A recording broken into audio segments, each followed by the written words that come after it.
भोजपुरी के trending star Khesari Lal Yadav ji का गाना आ चुका है माल के मोबाइल। यार गाना बेहतर है, गाना वाकई बहुत अच्छा है। तो बात करेंगे गाने के बारे में। सबसे पहले गाने के जो लिरिक्स हैं वो वाकई लाजवाब हैं। गाने के लिरिक्स से आप लोग रिलेट कर पाएंगे। अगर आपकी गर्लफ्रेंड है, उसके मोबाइल उसके माता पिता भाई के हाथ पड़ जाता है, फिर आपकी कैसी हालत होती है वो दर्शाता है ये गाना। गाने के अंदर खेसारी लाल यादव जी के कुछ अच्छे स्टेप देखने को मिलते हैं। गाने की जो कोरियोग्राफी है वो बहुत ज़्यादा बेहतरीन है।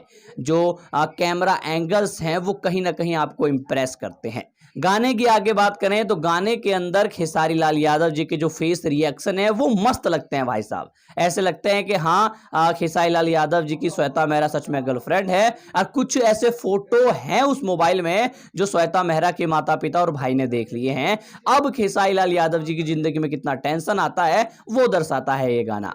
गाने की आगे बात करें तो गाने के अंदर श्वेता मेहरा बहुत सुंदर, बहुत लाजवाब और बहुत मस्त लगी है। और वहीं खेसारी लाल यादव जी भी अपनी जगह बेस्ट देते हुए दिखते हैं।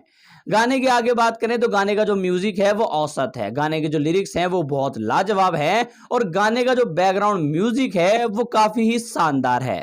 गाने की आगे बात करें तो गाने का जो वीडियो क्वालिटी है वो गाने को जस्टिस करता है। यानी कि गाने के लिरिक्स के हिसाब से गाने का वीडियो अच्छा है। गाने का वीडियो कोई हाई नहीं है, लेकिन हाँ, इस तरह का गाना इन तरह के लिरिक्स में फिट बैठ जाता है। और ओवरऑल बात की जाए तो गाना एंटरटेन करता है, गाना बहुत अच्छा है और गाना सुनने में अच्छा लगता है। खैर, आप लोग क्या सोचते हैं गाने के बारे में कमेंट करके अवश्य बताएं। आपको गाना कैसा लगा।